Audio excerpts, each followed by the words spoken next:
करोड़ों लोग मंगलवार को शनिवार को मंदिरों में जाते हैं, व्रत रखते हैं, प्रसाद चढ़ाते हैं, तो हनुमान जी ने आपको क्यों पकड़ा? कुछ ज्यादा ही घनिष्ठता होगी हमारी, उनको ज्यादा मोहब्बत हम पर आई होगी। लेकिन इस करोड़ों लोगों में हनुमान जी के लाखों भक्त हैं, उन्होंने अपने लिए मांगा और हमने पूरी विश्व के लिए मांगा। इसीलिए हमें लगता है कि हम में और बाकियों में अंतर है। देखिए आपने क्या मांगा, इसके कुछ वीडियोस मैंने देखे हैं। वाह। आप लोगों से कह रहे हैं कि आपके पास जितना चाहे दान दे दो, अपना मकान दे दो, फ्लैट दे दो, बंगला दे दो, घोड़ा दे दो, गाड़ी दे दो, सोना चांदी, बैंक, एफडी, मंगलसूत्र, अंगूठी, लुगाई लड़का छोड़ के सब मुझे दे दो। ये हमारा डिस्क्लेमर रहता है दरबार के पहले का। लोगों को जो भावनाएं रहती हैं कि गुरु परंपरा के लोग और साधु लोग दरबार रखते हैं कि ये कमाई का जरिया बनाते हैं, और हमने अपने दरबार में बैनर लगा करके वो माइक पर ठोक करके बोलते हैं कि यहाँ किसी भी प्रकार का शुल्क, फीस, दक्षिणा नहीं लगता। पर अगर तुम शिष्य मानते हो अपने आप को और हम गुरु हैं, तो गुरु परंपरा के नाते अगर कुछ भी तुम दे दो, अगर आप भी इंडिया टीवी का ये हाउस हमारे नाम करें,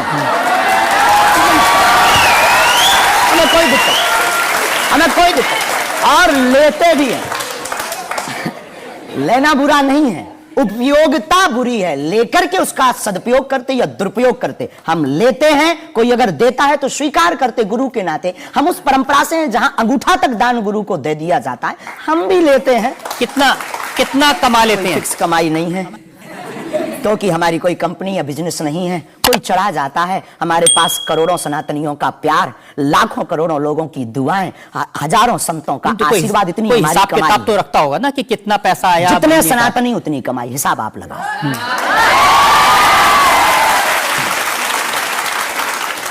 ज्यादा बातें इसलिए होती हैं कि आप जो स्टंट करते हैं पब्लिसिटी के लिए, आप ऐसी ऐसी बातें कह देते हैं। आप कहते हैं कि बिना वीजा के हनुमान जी रावण की लंका में घुस गए थे। ये जो मॉडर्न युवान भाई बहन है, इनको लंका प्रवेश के बारे में बताएंगे तो इनको ये लगता है कि ये घिसी पिटी बातें इनके दादा परदादा बताते रहे, ये बेचारे ऊब गए।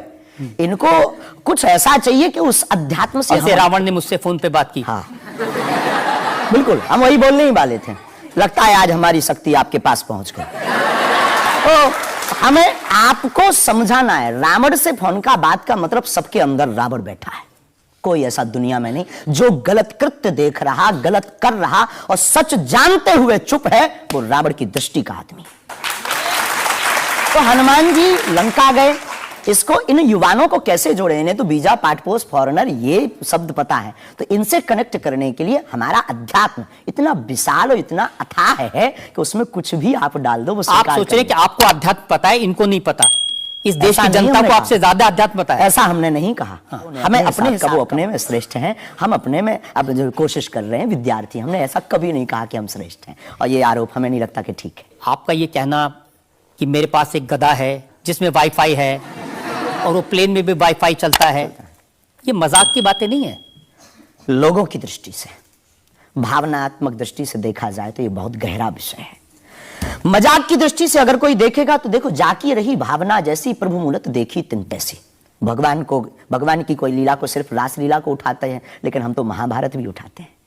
तो अपनी अपनी दृष्टि है, हम ये मजाक में नहीं कहते। हम उनको बताना चाहते हैं कि हमारे देवी देवताओं से जो हमारे इष्ट की परंपरा की जो निशानी है, वो अगर नजदीक रहे, गुरु की निशानी अगर नजदीक रहे, माता पिता की बातों की निशानी नजदीक रहे, तो बेटा कभी गलती नहीं करेगा, वो चार चांद लगाता रहेगा। शास्त्री जी, इसको कहते हैं आप अंधों के शहर में आईना बेचने की कोशिश कर रहे हैं।